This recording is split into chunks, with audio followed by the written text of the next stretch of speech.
All right, so let's get this review on the road here. First things first, right out the gate, let me just clear this up. Arthur and the Invisibles and Arthur and the Minimoys are the exact same movie in plot.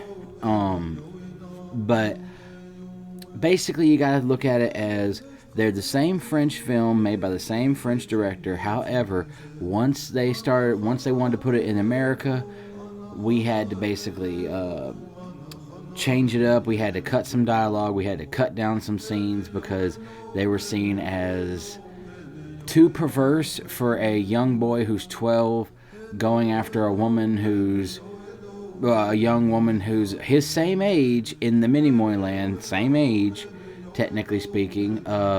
Like in dog years, you got to think about it like that. Like if you said I'm 30, what is that in dog years, kind of thing. Anyway, I'm 31. Excuse me, about to be 32. Whatever. But anyway, okay. Here's what I've got. Here's what I was able to pull up. The titles Arthur and the Minimoys and Arthur and the Invisibles refer to the same French-American film, with the Minimoys being the original French title and the international version for most of the non-English speaking countries, and Invisibles being the title used in English-speaking market like the US and UK. Due to the distributor changing, due to the excuse me, due to the distributor changes and a desire to appeal to the American audiences, the name Invisibles was likely chosen because the tiny people creatures are practically invisible to human eyes. Yes, that's a summary of what I just basically said. Yes, but you also got to think about it like this: the French version, which is called Arthur and the Minimoys, is the full version. Arthur and the Invisibles is basically like an abridged version, where, case in point, there is scenes like this, where they talk about Selenia and Arthur's. Okay, Selenia has to find a husband in so many days, and she chooses Arthur and stuff like that. And it's a big deal in the movie. Like like they really build it up. Like there's several characters going like, "Oh, you're still not married. Oh, you're still not married." Now in Arthur and the Invisibles, aka the USA slash UK slash abridged version, like I was just saying, that version, they mention it once, they don't bring it up again, she kisses him, and that is it. They don't even acknowledge that him and her are married now. They just kind of, like, the scene just kind of ends with Arthur, like, whenever she kisses him and says, "Be a good king," the doors close, and Darko shows up, and he arrests them. It doesn't even have Betamish saying, "Oh, congratulations, you got your hand in her heart, what more do you want?" That's not even acknowledged. The whole protocol of her kissing him one more time is not, drawn out. At the end of the movie, she just kind of kisses him again. It's like a goodbye kiss. But in the Minimoys version, she basically stresses that, after the first kiss is exchanged, you got to wait 10 moons, protocol, because, you got to make sure that faith is going to be tested properly and stuff like that, like to make sure it's real. We got to make sure that, you'll come back, whatever, that way it's not, wasted kind of deal. But she totally throws that out the gate, by the end of the movie, because she's infatuated with, she likes him that much. She's in love with him, and he's in love with her. Which, yes, a lot of people in America, myself included, took a little bit of issue with a 12-year-old boy going after this fairy, It wasn't that. It was the fact that she was voiced by a much older woman with not exactly the best past in the mainstream media, if you will. Most flattering past. I'll leave it like that. Just pay respects where it's due. She's a fantastic artist and everything. I'm not going to bash her or anything, but excuse me if I just did. I didn't mean to. But now, this movie, like I said, it can get a little ewy because of the said dialogue, but quite honestly, it's not that ewy if she would have been voiced by somebody else. I think a lot of it came from the fact that she was voiced by Madonna, because once you got in the sequels, you can watch it and it's like you forget all about that. You forget all about, the whole she's older than him kind of thing, because she says in the first movie that she's like, oh, you're about the same age as me. And he's like, oh, wow, that's wonderful, because like in Minimoy, years, hit 12 years old is the same age as her. Now, think about it on a grander scale. Two 12-year-olds talking about getting married is a little, a little ewy. But it's meant to be cute. But these two are clearly supposed to be seen as like preteens. But they don't, like one of them acts more like a grown woman slash, late teenager. And the other one acts like he just hit puberty. So it's a little, so it can be a little weird. And you got like I said, you got Snoop Dogg's character in there who is pretty much naked. He's just wearing a thong, which is disturbing. But yeah, he's wearing he tries to come on to her, and she just kind of abruptly just kind of blows him off. Which, okay, good. But it's a little disturbing because it's supposed to be like a kid's movie, and he's like, I can go all day and all night and I never get tired. And it's like, okay, a little disturbing there, man. Everyone's wanting to get her, it's not as prevalent as I'm exaggerating it, but it's just whenever they do bring it up, it's kind of like a kind of moment, and then they blow it, then they immediately get off, then they get back to it. If you've watched my spoof, I kind of play off of some of these things that I'm talking about, but I hope I did a good job in just poking fun and humorously acknowledging them, because I did not want this to be a review spoof like so many movie reviews are today, where it's a review but the person makes jokes throughout the whole thing, so it might as well be a spoof, and vice versa. And I've done that in the past where I've had a spoof and I will stop and I will give commentary, and it stops the whole flow of the laughs, because now we're sitting here listening to this guy's opinion, and I'm like, oh my goodness, ugh. This is why I hate reviews. This isn't really. I'm only doing this one because I like the movies, and I feel passionate about them, and I do. And this young gentleman who I spoke to, I don't know as of this time of recording. Pardon me, that's my dog. Bonnie, hush! I don't know if at this point in time, if they're going to actually make the movie, or if they're just, okay. Bonnie, enough! At this point in time, I don't know if he's going to be able to record the review with me, because that's what I was hoping for, because this young man is very passionate about the movie, and he wants to try to reach out to the director and try to, persuade him into making the fourth film finally. And I don't know if we'll be able to get him on or not, but if we don't, we don't. I do apologize, but basically, he wants to make the fourth film, and me and him kind of share a similar opinion of that, where it's, just give us the final movie. It's kind of like what I said about Jeepers Creepers way back in my overall review video that I did of Jeepers Creepers. It's very similar to that topic, because just like Jeepers Creepers, we don't have a definitive end. At least with Arthur and the Minimoys, the movie does at least end. It doesn't just leave you hanging. In a way, it leaves you hanging, only because of there's some questions, like naturally you want more. You want Arthur to go be with Selenia and stuff like that. But the third movie does kind of, say, each to his own world. My world needs me, my world needs me. So it's like, so maybe that's their way of saying this is how we can not make a fourth movie, because this is us saying, yeah, we can't make a fourth movie where they get together because that's this. Maybe that's the case, but here's what I'm saying. I think that in this world that they've made, I think they should acknowledge the land of the Minimoys, and I think it should be hold on, I'm about to say something I don't mean. I was about to say I think they should let the whole world be open to the Minimoys land, and I'm like, no. Last thing we need is a movie where there's a company trying to profit off of them. No, thank you. No. That's not what I was going for. That's what my mouth was about to say, but I'm like, hold up. But no, that's not what I mean. That's not what I want. Anyway, okay. What I would like, and what I believe this young man, Caden, would like, is we both would like the movie to just end. We want a third. We want a fourth movie.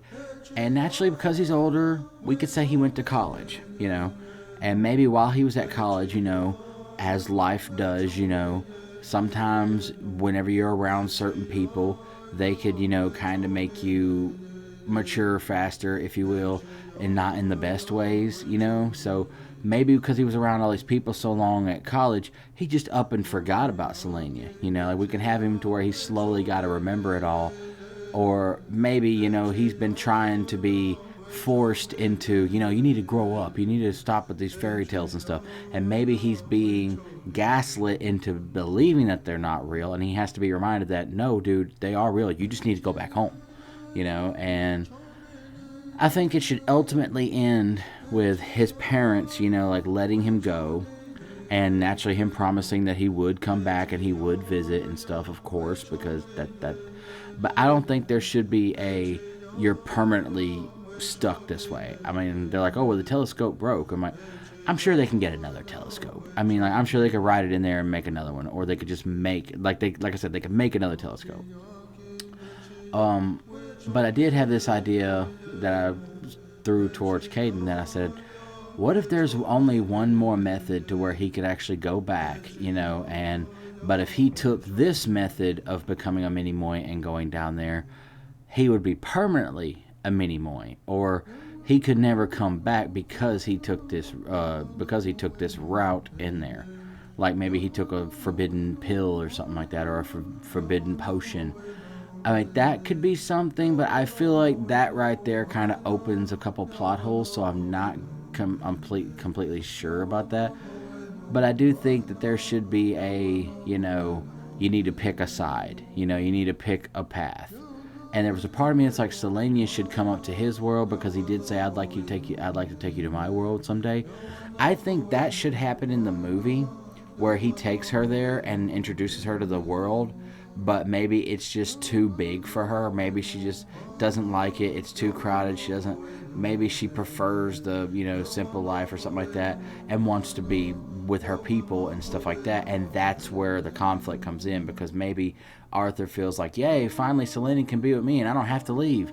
But then, she decides that, well, my family doesn't want me to leave either. And there's that conflict, and I think that ultimately Arthur should go down and be with her because he's already king. Like in the third movie, he's made king. Well, actually, the second movie, they officially acknowledge him as king of the Minimoys. So it's like, they never bring that up in the second movie or third movie. Like after they acknowledge it once, they never really say it again. That I can remember. I do apologize. I could be wrong. But nothing really comes of that. He doesn't say, I am your king, you will do this, or nothing like that. There's no scene like that. So I think that, he should be king and go down there and rule, and then occasionally come and visit his family. That's what I think should happen. But I think the movie should end with him and Selenia being together in the land of Minimoys, and that's it. So,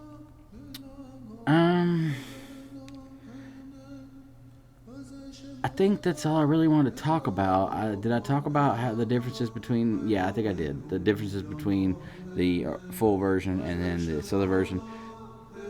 People on YouTube, when they watch it, I think they're watching the Invisibles version that's available in America. But the French version is limited or whatever, because I know whenever I tried to air them on my YouTube channel long ago, like about 2-3 years ago, I know like they blocked them in most of the U.S. pretty much, like the U.S. and the U.K. They blocked them, but yeah, everywhere else it was available to watch. So, of course, you can watch these on my Rumble page. You can watch Arthur and the Minimoys 1, 2, and 3. That's the full version, not the abridged version. You can watch Arthur and the Minimoys. They are all in English, don't worry. I think the third movie does have some French, like the graphics of like the title cards and stuff. I think, other than the word Arthur, I think is in French, but the dialogue and it's in English dub. Like they didn't redub it in French or nothing. So, at least the version I've got. So yeah, 1, 2, and 3 is on my Rumble page. I will link it down below for you to go watch. I think I've linked it already on my community page, or no, that was in a short, but I will throw another link in this description too whenever this video goes up. Now, let's see. David Bowie and oh, I thought this was funny, and I didn't do this in the spoof, but I just noticed something that in the Minimoys movie, it's Iggy Pop talking for Darkos, Maltazar's son, and David Bowie in the first movie is talking for Maltazar, and I'm like, it's Ziggy and Iggy, you know, I'm like, that's cool. And then, like, in the sequels, David Bowie was recast because naturally naturally the first movie in the U.S. did not make the money. It kind of flopped. So they just kind of just threw the sequels to us and just said, here, whatever. We can't make money off these, but here. As far as I know.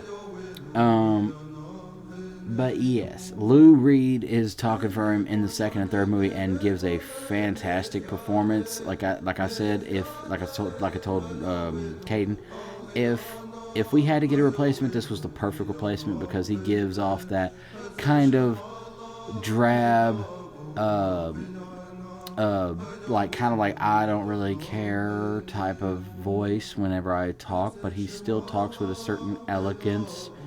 And I think that's pretty cool. So, other than that, one thing I didn't really mention in the spoof. I mean, I did in the credits if you pay attention at the end.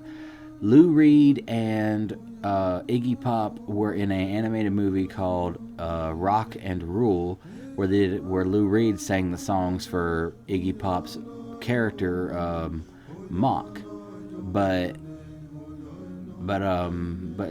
Iggy Pop did sing, I think maybe one or two songs in there, but they kind of bounced around in the movie where some of his songs were Lou Reed and some of his songs were Iggy Pop, but it was like the one character or whatever. Anyway, I thought it was really cool that for the sequels of Arthur and the Minimoys, they brought them back, which I have to acknowledge that it's kind of funny how many singers they put in this movie. I mean, you got David Bowie, you got Lou Reed, Iggy Pop, Snoop Dogg, Selena Gomez, Madonna. I think that's it as far as I know. But it's still. Oh, and one thing, Jimmy Kimmel talks for Betamish in the Invisibles version, and only the Invisibles version. In the Minimoys version, it's the same guy who talks for him in the sequels, and he is a far better version of him than Jimmy Fallon, because Jimmy Fallon's just given I'm Jimmy Fallon, and I'm using my normal voice, and I'm talking for this little brother character, and it's bad. Oh, it's bad. And if I can talk about real quick before I close this, the scenes that are in question, Snoop Dogg talking about, I can go all day and all night, and that's one scene that was cut. Another scene that was cut down was Maltazar talking to her, because as soon as she says, only the first kiss of a princess has the power to break the spell, before she can even finish saying it, the guard comes in and says, excuse me, sire. He cuts her off because that was Maltazar talking about how, it's like, I know you're not married. So basically, yet again, another supposed older figure coming on to a presumed younger character. And she says your stuff is out of date, which is more acknowledgement that her and Arthur haven't been married. So they cut that scene way, way down. And so in the Invisibles version, it's just, they don't even really acknowledge anything. They just say that, oh, she came here with these other two people, and they came here to destroy you or something like that. And so he imprisons her for that. It wasn't because, you gave away your kiss to somebody else, kind of thing. So that was two scenes. And then there's also another scene that's a little weird. It's weird because it almost seems like a really quick CGI, like somebody fabricated this scene. Whenever she's getting in the car, whenever they're trying to escape the floodwaters, she in the Invisibles version, she just gets in the car, and that's it. It doesn't even cut to her really doing anything. It just cuts to her getting in the car and him shutting the door and hearing the water. In the Minimoys version, she's down on all fours, and all you see is like the side perspective of her. For some reason, shakes her butt at him for like a second, like just wiggles her butt, like just for like just for a few seconds, just like a little quick butt wiggle, and then she like gets slurped into the car. It's really weird. She just goes zoom, like she just gets like sucked into the car. Like she goes in there like lightning quick, and I'm like, you know, nowadays I would say that looks like it was AI made, but no, that's really in the movie. I mean, okay. And Arthur is looking at her butt, and he goes, oh, and he has to look away, you know, because he's trying to be respectful. And I'm like, you know, I think it's kind of cute. You know, if she wasn't doing a butt wiggle, I would think that was kind of cute because, you know, he's still a young boy, so he's kind of like a, oh man, her butt. Oh, I shouldn't look there. You know, it'd be kind of charming, but the fact that she's wiggling it at him, it's like, you know, you want it. And I'm like, I'm 12, lady. Like I said, it's a roller coaster when watching the first movie because, like, you go from, oh, they're so romantic, I want them together, to he's 12. He's a child. like, oh, I found my Prince Charming. You're like 40 something in this. Before I finish that statement, let me say something. Let me check. How old was Madonna when she made Arthur and the Invisibles? Oh, well, I was close. She's 48. She was 48 when she made that movie. I did not want to insult her. So I'm like, wanted to fact check that. There you go. I'm on record. I fact checked it first. And it's only from Google, so that could also still be inaccurate. So I do apologize ahead of time anyway. But yeah, it's like, oh, I found my Prince Charming. You're 48. This is just so disturbing. I mean, I love the Avatar 2 movie, but there's just that really disturbing, uneasy feeling I get whenever I hear Sigourney Weaver, who is, excuse me, how old is Sigourney Weaver when she made Avatar 2? Okay. She was 73. Fact check this. I am not going to get in trouble. Or at least try not to. I do apologize. This is no disrespect, but I'm like, you are 73 years old, and you are supposed to voice a presumed 15 to 16-year-old young Na'vi girl. What vanity... Not vanity. No, that's the wrong word. I'm not gonna use that stupid phrase. What? I could only assume that, one, it was either we just wanted to drive home the point that she is reincarnated, so we just used her voice. And they can hide it well enough in the movie, but there's definitely moments where you can tell this is clearly a 73-year-old woman. But then there's other moments where it's like, oh, okay, she's not so bad, but she's got such a low voice that she can go from, oh, Dad, to, you do not deserve to live. And I'm like, wow, your voice is deep for a 15-year-old. But I assume she's 15 years old, but she's a fictional character. She's just a teenager. I'm just going to leave it there. Not going to keep fact-checking every few minutes. But anyway, my point is, it gets a little distracting whenever you hear that voice coming out of that young person. So it's kind of like the Selenia thing all over again. So whenever she is flirting with this 12-year-old boy in the movie, I keep calling him 12 years old. Alright, I said I wouldn't do it, okay. No. He's about 12. Whatever. Anyway.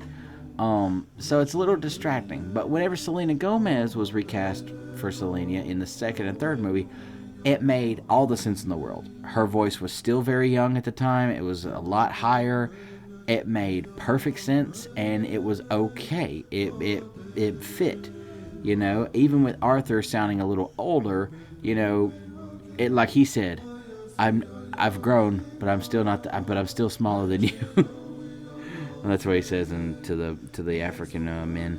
But and as far as the African stuff of like people like depicting these African tribes in a horrible light, like they don't really have okay, the argument I've heard is so stupid. I'm like, is so dumb. It's like they have to stop thinking of this movie as a fictional story and then try to make it real so they can complain.